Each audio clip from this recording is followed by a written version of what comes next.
नमो नमः। Online Sanskrit learning centre में आपका स्वागत है। आज का विषय है कक्षा 7 पाठ 3 इसका अभ्यास। चलो प्रश्नोत्तर को सीधे कर लेते हैं। प्रथम अभ्यास है उच्चारणम कुरुत। यहाँ पर कुछ संस्कृत के शब्द दिए गए हैं जो संख्या को बताते हैं, उनका उच्चारण करना है। साथ में इन संख्या को मैं लिख भी देता हूँ, आप समझते चले जाएं। विंशतिः, त्रिंशत्, चत्वारिंशत्, द्वाविंशतिः, द्वात्रिंशत्, द्विचत्वारिंशत्, चतुर्विंशतिः, त्रयस्त्रिंशत्, त्रयश्चत्वारिंशत्, पंचविंशतिः, चतुस्त्रिंशत्, चतुश्चत्वारिंशत्, अष्टाविंशतिः, अष्टात्रिंशत्, सप्तचत्वारिंशत्, नवविंशतिः, नवत्रिंशत्, 50। इस प्रकार से आप इनका उच्चारण करें। ये संख्याएं हैं। अब द्वितीय अभ्यास है अधोलिखितानां प्रश्नानां उत्तराणि लिखत। नीचे लिखे हुए प्रश्नों के उत्तर आपको पूर्ण वाक्य में लिखना है। कस्य भवने सर्वविधानि सुख साधनानि आसन्। किसके भवन में सब प्रकार के सुख के साधन थे। श्रीकंठस्य गृहे सर्वविधानि सुख साधनानि आसन्। श्रीकंठ के घर में सब प्रकार के सुख साधन थे। कस्य गृहे कोपि भृत्यः नास्ति। किसके घर में कोई भी नौकर नहीं है। कृष्णमूर्तेः गृहे कोपि भृत्यः नास्ति। श्रीकंठस्य आतिथ्यं के अकुर्वन्। श्रीकंठ का आतिथ्य यानी अतिथि सत्कार किस किस ने किया। श्रीकंठस्य आतिथ्यम कृष्णमूर्तिः तस्य माता पिता च अकुर्वन्।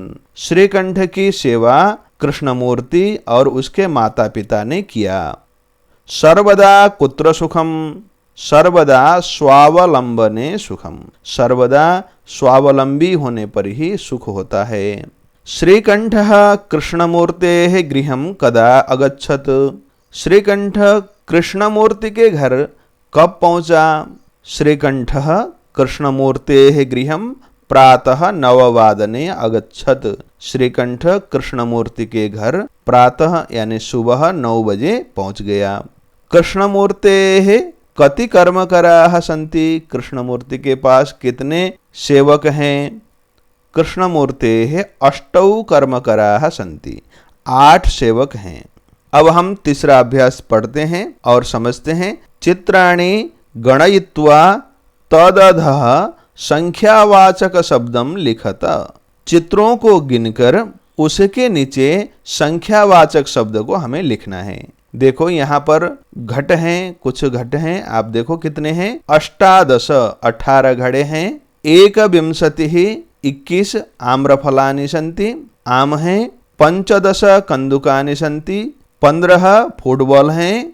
37 सिक्थवर्तिकाः। 36 मोमबत्तियां हैं। 24 कर्तर्यः। 24 कैंचियां हैं। 33 पत्राणि। 33 पत्ते हैं। अब हम चतुर्थ अभ्यास करेंगे। मंजूषातः अंकानां कृते पदानि चिनुत।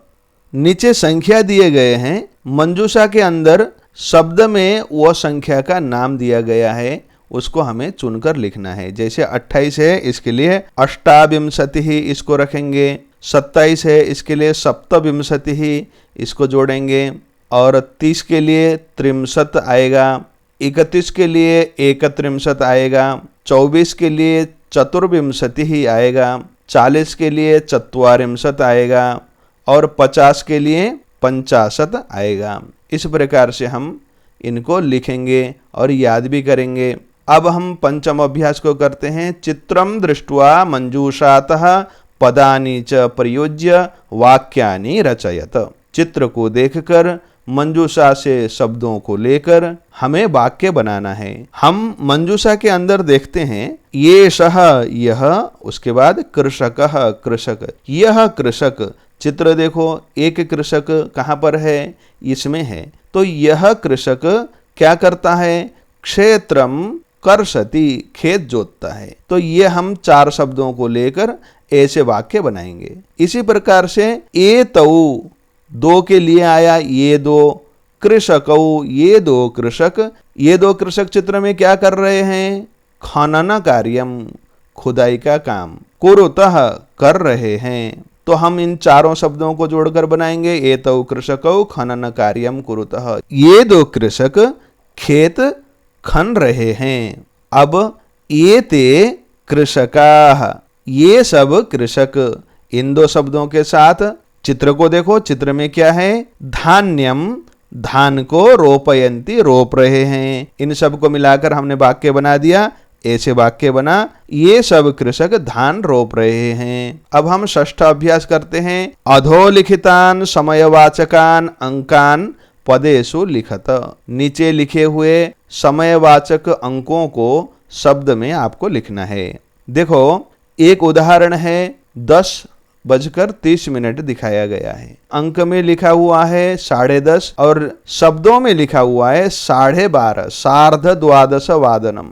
ये गलत है, किंतु हम ठीक करके लिखेंगे। 5 लिखा हुआ है, इसके लिए हम पंचवादनम कहते हैं संस्कृत में। 7 बजा हुआ लिखा है तो सप्तवादनम लिखेंगे। और 3:30 बजा हुआ है, इसको सार्ध त्रिवादनम कहते हैं। और 2:30 बजा हुआ है, इसको सार्ध द्विवादनम कहते हैं। 9 बजा है, नववादनम कहते हैं इसको। 11 बजा है, एकादश वादनम कहते हैं। अब यहाँ 12:30 बजा हुआ है, इसको सार्ध द्वादश वादनम कहते हैं। और 4:30 बजा हुआ है, सार्ध चतुर्वादनम कहते हैं इसको। 8 बजा हुआ है, अष्टवादनम कहते हैं। 1:30 बजा हुआ है, सार्ध एकवादनम कहते हैं। और 7:30 बजा हुआ है, सार्ध सप्तवादनम कहते हैं। संस्कृत में समय को समझने के लिए कुछ एक नियम है। उन नियमों के साथ एक मैंने वीडियो बनाया हुआ है। उस वीडियो का लिंक मैं नीचे डिस्क्रिप्शन में दे दूंगा, आप वहां जाकर इसको समझ सकते हैं। सप्तम अभ्यास करते हैं। मंजूषातः पदानि चित्वा रिक्तस्थानानि पूरयत।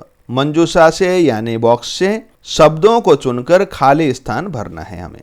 क में है खाली स्थान ऋतवः भवन्ति, ऋतुएं होती हैं। कितने ऋतुएं होते हैं? 6 ऋतवः भवन्ति, 6 ऋतु होते हैं।